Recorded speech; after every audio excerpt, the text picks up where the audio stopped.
अस्सलाम वालेकुम, welcome back to king birds care. दोस्तों कैसे हैं आप लोग? मैं हूं अशफाक अहमद। अच्छा जी, लास्ट टाइम हमने बात करी थी जावा के हवाले से। आज हम बात करेंगे जावा के चिक के हवाले से। अच्छा, इसके अंदर मैं आपको दोनों चीज़ें बताऊंगा कि जब आप जावा के चिक परचेज़ कर रहे हैं तो उस वक्त आपको क्या क्या चीज़ों का ध्यान रखना है, क्या क्या चीज़ें आपने चेक करनी है। अच्छा, दूसरी चीज़ कि जब हमारे जावा के चिक जो है वो बड़े हो जाएँ, जैसे आप यहाँ देख रहे हैं,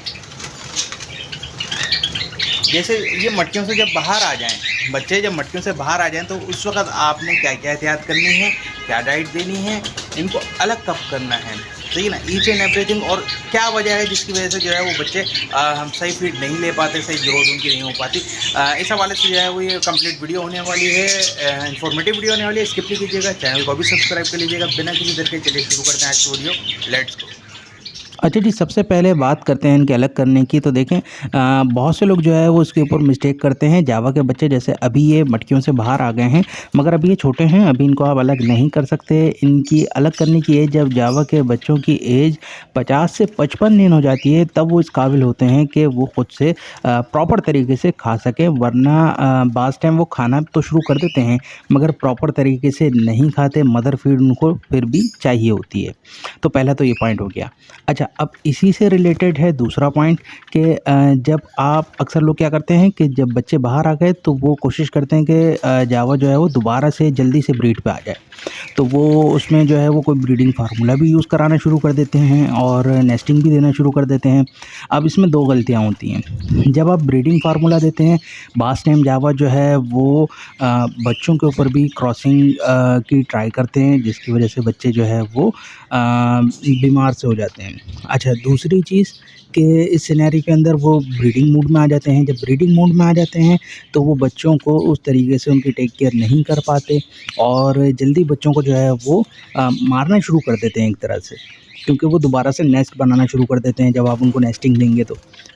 अब यहाँ पर एक और सिनेरियो भी आता है कि जावा जो है वो खुद ही जल्दी ब्रीड पे आ जाता है, यानी कि अभी बच्चे जो है वो बाहर आ गए हैं, तो ये खुद से ही जो है वो, आप तो नॉर्मल इनको मिक्स सीड चला रहे हैं और सॉफ्ट फूड चला रहे हैं, मगर खुद से ही जो है ये जल्दी ब्रीड पे आ जाते हैं।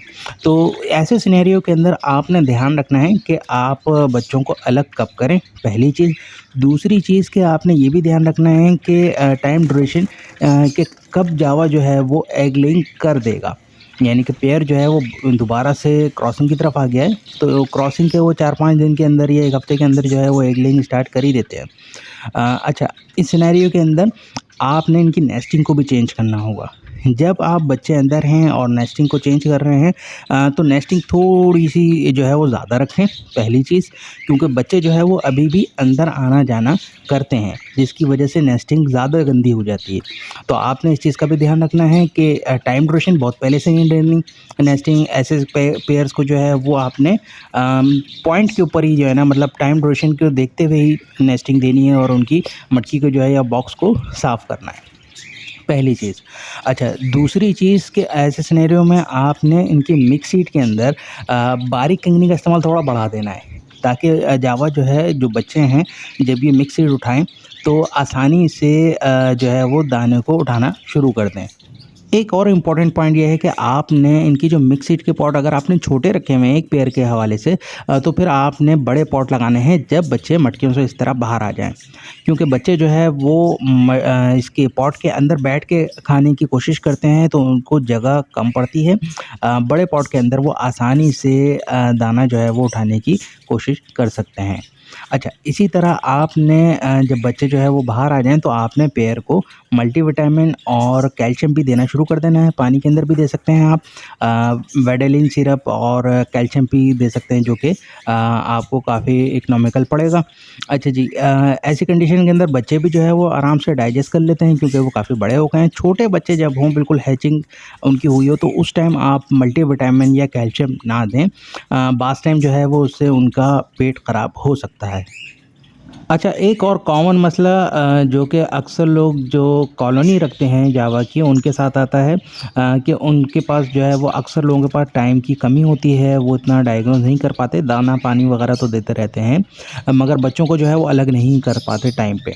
तो उससे होता क्या है कि बच्चे जो है वो कुछ टाइम बाद जो है वॉशिंग की तरफ आ जाते हैं, एज तो उनकी छोटी होती है, मगर ख़ास तौर पर व्हाइट जावा के अंदर तो उनको डायग्नोज़ करना मुश्किल होता है कि अब बच्चा कौन-सा है और ब्रीडर पेयर कौन-सा है।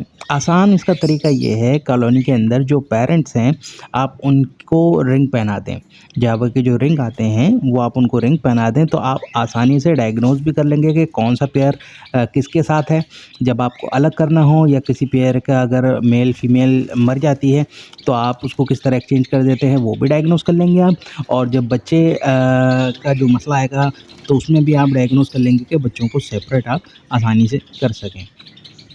फिर भी इन केस कि आपने जो है ये एहतियात नहीं करी और अब बच्चे जो है वो बड़े हो गए हैं, और अब आपको डायग्नोज़ नहीं हो पा रहा है कि कौन-सा जो है वो बच्चा है और कौन-सा ब्रीडर है, तो बच्चों की चोंच का कलर जो है वो लाइट होगा, पिंक शेड दे रहा होगा। इससे आप डायग्नोज़ कर सकते हैं कि ये बच्चे जो है वो अभी ये वाले जो है वो पट्टे हैं, जिनकी चोंच का कलर जो है वो लाइट है, और जिनकी चोंच का कलर जो है वो डार्क है, बनिस्बत बच्चों की, वो उनके पेरेंट्स हैं। अच्छा, एक और कंडीशन आती है कि जब जावा ने एगलिंग करे और बच्चे जो है वो भी हैच हो गए, अब जो है वो पेयर में से कोई एक उड़ गया किसी गलती की वजह से, या फिर मर गया किसी भी बीमारी या किसी और वजह से, तो अब जो है वो इन बच्चों का क्या होगा? देखें, इन बच्चों को आप एक तो फोस्टर कर सकते हैं किसी भी जावा के, जिस मटकी के अंदर किसी एज के बच्चे हों, उस मटकी के अंदर आप बच्चों को डिस्ट्रीब्यूट कर दें, एक-एक, 2-2 बच्चे। अच्छा, दूसरी चीज़ कि अगर फ़ीमेल एक्सपायर हुई है या फ़ीमेल उड़ गई है, तो मेल जो है वो बच्चों को पाल लेता है अक्सर, और अगर मेल मर गया है तो फ़ीमेल के लिए बच्चों को पालना जो है वो बहुत मुश्किल होता है। बाज़ टाइम मेल भी नहीं पाल पाता, मगर अक्सर जगहों पे देखा है कि मेल सिंगल भी जावा के बच्चों को पाल लेता है। बहुत से लोग जो है वो फ़ोन जावा की एग को जो है वो प्लेस कर देते हैं, फोस्टर कर देते हैं बेंगलाइज़ के नीचे। तो देखिए, बेंगलाइज़ जो है वो कोई सी भी बेंगलाइज़ हो, बच्चों को पाल लेती है, चाहे ट्रायो हो आपके पास, बच्चों को पाल लेता है, मगर एक पेड़ के नीचे आप 2 अंडों से ज़्यादा या 2 बच्चों से ज़्यादा ना रखें। क्योंकि सिंपल आप देख भी रहे हैं कि इन दोनों के हजम में जो है वो फ़र्क है, इन दोनों के साइज़ में फ़र्क है, तो इस वजह से वो 2 से ज़्यादा बच्चों को सही नहीं पाल पाते, फीडिंग सही नहीं करा पाते, जिसकी वजह से बच्चों की बिल्ड इतनी अच्छी नहीं बन पाती। तो अगर आप फोस्टर कर रहे हैं, हमारे एक सब्सक्राइबर हैं, उन्होंने इसी तरह का सेटअप लगाया हुआ है, काफ़ी जो है वो बेंगलाइज़ लगाई हुई हैं और बेंगलाइज़ से वो फोस्टर कर रहे हैं फ़ॉन जावा के बच्चे। और उनका भी तरीक़ेकार यही है कि वो 2-2 बच्चे जो है वो फोस्टरिंग करते हैं, 2-2 अंडे जो है वो फोस्टरिंग करते हैं, और इस तरह फोस्टर आप करा सकते हैं, मगर 2 बच्चों से ज़्यादा ना कराएँ। एक और पॉइंट है कि अगर आपके पास केज बाय केज जावा लगे हुए हैं, और आप उनके बच्चों को जो है जब फ्लाई में डाल रहे हैं, तो कोशिश ये करें कि हर पेयर के बच्चों को जो है वो रिंग पहना दें एक ही कलर के, ताकि आप आइडेंटिफाई कर सकें कि ये इस पेयर के बच्चे हैं और फलाने जो है वो इस पेयर के बच्चे हैं। उससे होगा ये कि जब आप इनकी वापसी पेयरिंग करेंगे इनको बड़ा करके, तो आप सिबलिंग लगाने से बच जाएंगे। जब आप सिबलिंग लगाते हैं, यानी कि एक ही पेरेंट्स के बच्चों को जो है वो आपस में लगाते हैं, तो उसके रिज़ल्ट्स अच्छे नहीं आते, ब्लड लाइन जो है वो कमज़ोर हो जाती है। अच्छा, इसके अलावा अगर कोई क्वेश्चन हो आपका, आप कमेंट में पूछ लें, एज़ सून एज़ पॉसिबल मैं उसका रिप्लाई देने की पूरी कोशिश करूँगा। वीडियो कैसी लगी कमेंट करके ज़रूर बताइएगा। चैनल को अभी सब्सक्राइब कर लीजिएगा, इसी तरह की इन्फॉर्मेटिव वीडियो आप लोगों के लिए लाता रहता हूँ। नेक्स्ट वीडियो में दोबारा मिलते हैं। अपना और अपने बर्ड्स का बहुत ख्याल रखिए। Take care.